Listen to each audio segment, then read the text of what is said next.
The rainforest of far north Queensland does not announce its difficulty. It appears, at first, like a continuous stretch of green rising from the coral sea toward the mountains inland. From above, the canopy forms an unbroken surface. Beneath it, the ground is uneven, steep, and layered with decades of fallen growth. North of Cairns, near the Daintree region, and the slopes surrounding Thornton Peak, the forest is both ancient and dense. Annual rainfall is high. Humidity remains constant. Vines interlace between trees. Creeks cut narrow channels through rock and soil, shifting after heavy rain. Light reaches the ground only in fragments. Trails exist, but they are narrow and can vanish within meters if a person steps aside. The vegetation recovers quickly. Sound travels unevenly. The forest absorbs distance. A person can be close to a road or settlement and still be unseen. In September 2010, the dry season was nearing its end. Conditions were considered suitable for walking. The tracks near Mossman Gorge were used by visitors each day. The terrain was not classified as extreme wilderness, yet it remained complex. Orientation depended on attention and familiarity. The rainforest does not change suddenly. It remains consistent, indifferent, and layered. Inside it, direction can become uncertain long before danger is recognized. In September 2010, Yolande Fidge was 65 years old. She was a Belgian national, traveling in Australia. Accounts described her as physically active and accustomed to walking.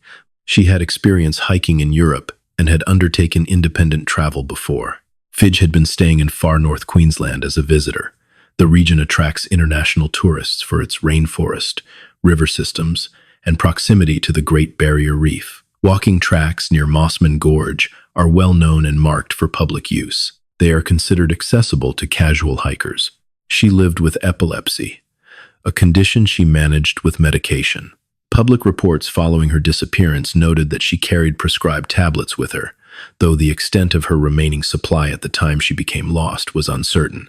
There is no record indicating that she intended to undertake a remote expedition. The walk she planned was routine by local standards. Fidge was described by those who later spoke to the media as independent. She often walked alone. Solitary walking is common in Australia's national parks, particularly on short, maintained trails. Visitors frequently enter the forest for a few hours and return the same day. There was no indication, before the incident, of unusual risk-taking. Weather conditions were typical for the season. The walking area was not closed. Other hikers were present in the broader region during that period. When she set out toward the rainforest near Mossman Gorge, it was not framed as a survival attempt. It was a walk. She did not carry specialized survival equipment. Reports later indicated she had minimal supplies beyond personal items. Her background provided familiarity with outdoor environments, but the tropical rainforest differs from temperate European forests in density and terrain. The undergrowth is thicker. Visibility decreases rapidly off marked paths. Watercourses shift direction unpredictably. Slopes can be steeper than they appear. At the time she entered the forest, none of these factors suggested a crisis. There was no public warning. No immediate hazard was recorded that day. The environment was consistent with thousands of previous visits made safely by others. The circumstances that followed were not shaped by dramatic weather or large-scale disaster. They emerged gradually from a small deviation within a landscape that does not easily reveal its boundaries. On 19 September 2010, Yolande Fidge entered the Mossman Gorge section of rainforest in far north Queensland. The area lies within the Daintree National Park, where walking tracks follow the Mossman River and climb gradually into thicker forest. The routes are maintained and marked. Visitors often use them for short excursions. Weather conditions that day were stable. It was late in the dry season. There were no reports of storms or flooding. Daylight hours were sufficient for a routine walk. Other tourists were present in the broader park area. Fidge began what was expected to be a short hike. Public reports later indicated that she had been seen near the walking tracks earlier that day. There was no indication that she intended to leave the marked path or travel significant distance from it. Her walk appears to have been casual rather than planned as a strenuous trek. At some point during the outing, she moved away from the established trail. The exact moment and reason remain unclear. Authorities later stated that dense vegetation surrounds sections of the track. In places, a person stepping a short distance aside can quickly lose visual contact with the path. There is no confirmed record of what she saw or what she believed at that moment. It is possible she attempted to shorten her route, follow a side track, or examine something nearby. The rainforest floor contains multiple faint clearings formed by water, runoff, or animal movement. These can resemble informal paths. When she did not return from the walk, concern began to develop. Initial searches were limited to areas close to the track. At that stage, there was still an assumption that she remained within reachable distance. The transition from routine walk to disappearance occurred quietly. There was no witnessed fall, no recorded injury, and no abrupt environmental change. The shift from orientation to uncertainty likely happened within minutes, inside terrain that appears uniform in every direction. Once separated from the marked path, the rainforest presents few reference points. The canopy limits visibility of the sky. The ground slopes unevenly. Creeks intersect at irregular angles. Movement becomes slower as vines and low branches interrupt forward progress. Search coordinators later stated that stepping even a short distance off the Mossman Gorge track can result in immediate disorientation. Vegetation closes behind a person. The track itself is narrow and can disappear from view within meters. Without a fixed landmark, orientation depends on memory of direction. It is not known exactly how far Yolande Fidge traveled from the established route. What is documented is that she did not return and did not respond to initial calls from other visitors. By the time park authorities were notified, daylight had begun to decline. For someone attempting to relocate a trail, instinct often leads to continued movement. In dense rainforest, this can increase distance from the original point of separation. The terrain around Mossman Gorge includes steep inclines and multiple tributaries feeding the Mossman River. Following a watercourse can feel logical, but streams branch unpredictably. Authorities later indicated that Fidge was eventually located near a creek line, suggesting that she had moved downhill toward water. This aligns with common survival guidance. However, in such terrain, downhill travel can also carry a person deeper into remote sections.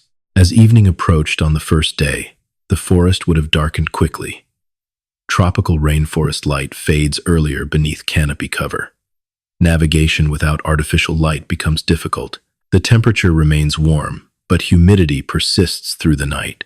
There is no evidence of an immediate injury at the moment she became lost. The danger developed from isolation rather than trauma.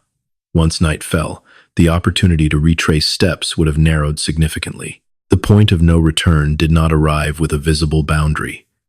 It formed gradually, as distance increased and the marked path ceased to be identifiable. By the time search efforts intensified, she was already beyond the area first responders initially expected to find her. When the first night settled over the Mossman Gorge rainforest, Yolande Fidge remained somewhere beyond the marked track system. Tropical darkness under canopy is near total. Without artificial light, the forest floor becomes indistinct. Movement slows. The safest option is often to stop.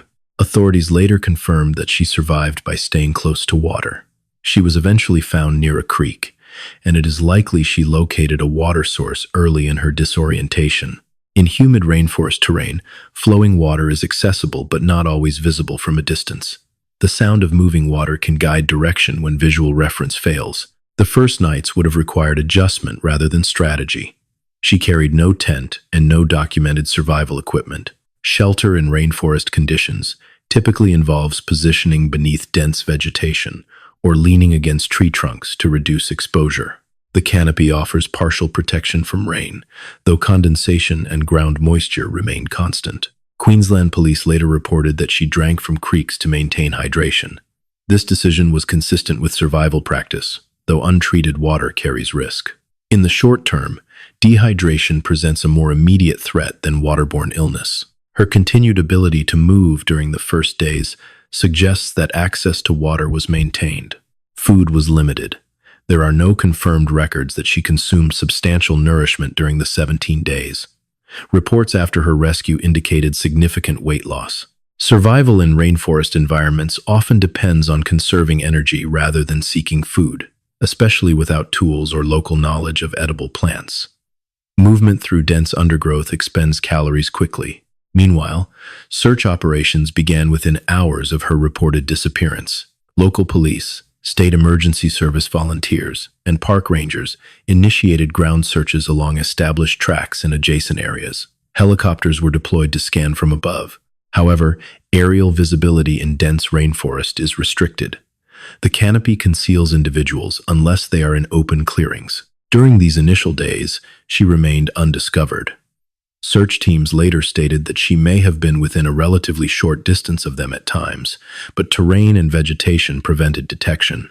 Sound does not always travel predictably through rainforest layers. Calls for help can be absorbed or redirected by foliage and elevation. The first nights set the pattern for the days that followed. Proximity to water, limited movement, and endurance rather than exploration. There is no evidence that she attempted a rapid escape through the forest. Instead, her survival depended on stability within a confined area. As time passed beyond the second and third day, the situation shifted from temporary delay to extended isolation. The forest remained unchanged. The search perimeter expanded. Inside the vegetation, her daily routine began to form around a single priority: remaining alive long enough to be found. As the days extended beyond the initial search window, Yolande Fidge remained within the rainforest interior near a creek line. Water provided the most consistent resource available to her. Queensland police later confirmed that she survived primarily by drinking from flowing streams. The presence of water reduced immediate risk of dehydration, but it did not lessen physical strain. Movement through dense tropical undergrowth requires deliberate effort. Vines tangle around ankles. Fallen branches obstruct direction. The ground surface alternates between mud, exposed roots, and rock. Progress is slow and uneven. Each step demands attention. Evidence after her rescue suggested that she did not travel long distances during the majority of the 17 days. Remaining near water aligns with established survival guidance. It reduces the need to search for hydration and increases the chance that search teams following creek systems may eventually pass nearby. The search operation intensified during this period. More than 100 personnel were involved at various stages, including police, state emergency service volunteers, and aerial units. Helicopters conducted repeated sweeps. Ground teams worked methodically through mapped sectors. The terrain limited line of sight to a few meters in many places. From above, the canopy appeared continuous. At several points, search coordinators expressed concern that she may have suffered a medical episode related to epilepsy. Public appeals were made for information. As days passed without confirmed sightings, expectations narrowed. In remote searches, the probability of survival decreases with time. Despite this, teams continued to work defined grids. Within the forest, time would have become less distinct. Without a watch or consistent light cues under canopy cover, measuring days becomes difficult. Survival becomes structured around immediate needs: drinking, resting, and conserving energy. Insect exposure increases discomfort. Skin remains damp. Footing weakens as muscles fatigue. Reports following her recovery indicated that she endured significant physical deterioration. Weight loss was visible.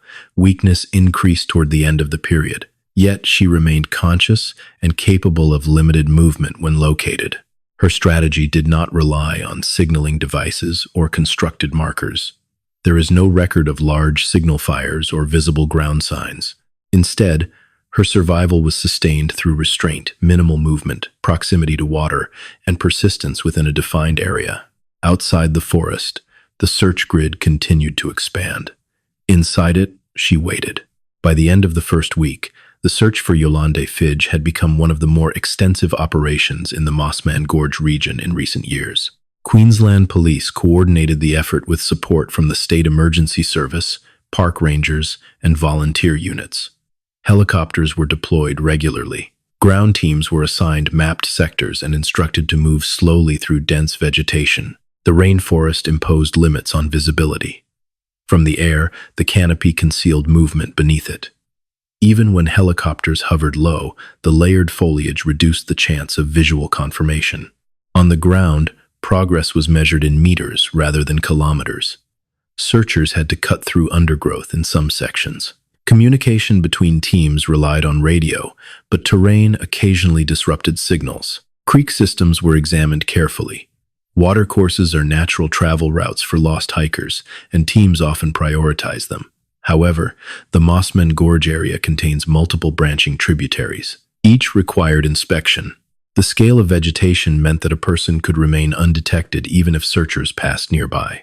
As days continued without contact, public briefings acknowledged the increasing difficulty of the operation. Authorities expanded the perimeter beyond the initial radius. Concerns were raised about dehydration and possible medical complications. Still, the search was not immediately suspended. Personnel rotated in shifts. Resources were allocated systematically rather than urgently. At certain points, the operation was scaled back and then re-expanded based on new assessments of terrain and probability. This pattern is common in prolonged wilderness searches. Teams must balance likelihood of survival with available manpower. During this time, Yolanda Fidge remained within the forest, alive but unseen. The separation between searchers and subject was not necessarily vast in distance. It was defined instead by density, elevation, and silence. By the second week, the effects of exposure became visible. When Yolande Fidge was later found, authorities reported substantial weight loss and general weakness. These changes do not occur abruptly. They develop gradually as caloric intake declines and physical exertion continues. Food sources in dense rainforest are not easily identified without local knowledge. Edible plants exist, but distinguishing them from inedible or harmful varieties requires experience. There is no confirmed evidence that she located reliable nourishment. Survival during this period appears to have depended primarily on water and energy conservation. The rainforest environment maintains constant humidity. Clothing remains damp, skin softens and becomes vulnerable to abrasion. Insects are persistent. Bites accumulate. Minor cuts from vegetation can become inflamed in wet conditions.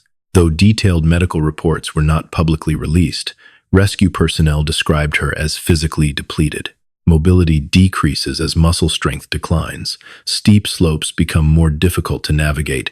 Even short movements require effort. Remaining near a creek would have limited the need to climb, but it also confined her to terrain that could flood during heavy rain. September conditions were relatively stable, yet rainfall in the region can occur without prolonged warning. Maintaining orientation after many days without external reference is challenging. Cognitive fatigue increases when caloric intake drops. Decision-making narrows to immediate concerns. There is no documented record of her thoughts during this time. What is known is that she continued to survive beyond the period many expected possible. Search authorities, facing diminishing probabilities, reassessed operational scope. Public commentary began to reflect uncertainty about outcome. Yet no official declaration of death was made. Inside the forest, routine replaced expectation. Drinking from the creek, resting, limiting movement, preserving strength. Survival, at this stage, depended less on exploration and more on endurance. After more than 10 days in the rainforest, conventional markers of time would have diminished. Beneath dense canopy, daylight shifts are subtle. Sunrise and sunset do not present clear transitions. Without a watch or external reference, days merge into one another. Search operations continued, but were adjusted according to probability assessments.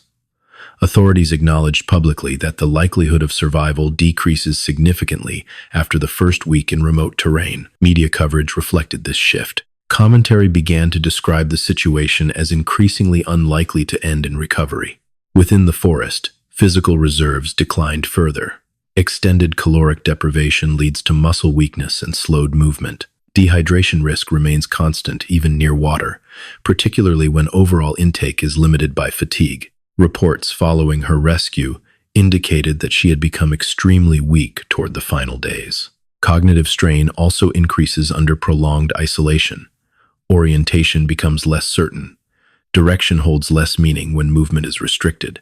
The rainforest remains visually consistent. Trees repeat. Creeks divide and rejoin. There is no confirmed evidence that she attempted a long-range escape during this stage. Remaining near water may have represented a deliberate decision or simply the result of physical limitation. In either case, mobility narrowed. Outside the search perimeter, some assumed that survival was no longer possible. Inside it, she continued to endure without confirmation of being heard.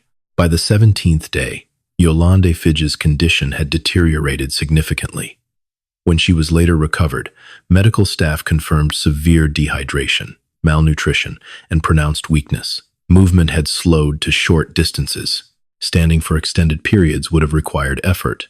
Search teams had not fully withdrawn from the area, though resources had fluctuated as operational strategies were reassessed. Creeks and drainage lines remained focal points for inspection. It was along one of these watercourses that she was eventually located. Accounts from rescuers indicate that she was found lying near a creek, unable to travel further. She was conscious. Her body weight had dropped markedly. Clothing was soiled from prolonged exposure. Insect bites and minor abrasions were visible. There was no dramatic signal marking her position. No large fire or constructed sign had drawn attention. Discovery resulted from methodical search work within difficult terrain. The distance between her location and previously searched zones was not extreme in measurement, but dense vegetation had prevented earlier detection. 17 days after entering the rainforest for a routine walk, her ability to persist had reached its limit. Survival at that stage depended on remaining alive long enough for search patterns to intersect her position. The rainforest had not altered its conditions. What changed was the narrowing gap between endurance and exhaustion. On 6 October 2010, 17 days after she had gone missing, Yolande Fidge was located by search personnel near a creek in dense rainforest close to Mossman Gorge. The discovery occurred during continued ground operations in the area. She was found alive. Rescuers reported that she was severely dehydrated and weak, with significant weight loss. She was unable to walk unaided. Immediate first aid was provided at the scene before she was transported from the forest. Because of the density of vegetation, extraction required coordination between ground crews and support teams. She was carried from the immediate location and transferred for medical treatment. Hospital assessments confirmed dehydration and malnourishment, but no catastrophic injury. Authorities later described her survival as unusual, given the duration and conditions. However, they emphasized that access to water had likely been decisive. There was no public statement from her detailing the experience in dramatic terms. Recovery was treated as a medical outcome rather than an event of spectacle. After 17 days in tropical rainforest terrain, the period of isolation ended quietly, without ceremony. The survival of Yolande Fidge in 2010 occurred within a region frequently visited by tourists. Mossman Gorge is not considered an extreme wilderness by global standards. It lies within reach of roads, guided tours, and established infrastructure. Yet the rainforest itself remains complex and resistant to visibility. Her case illustrates how quickly orientation can dissolve in dense tropical terrain. A short deviation from a marked path was sufficient to create prolonged isolation. No storm or large-scale disaster was involved. The environment did not change.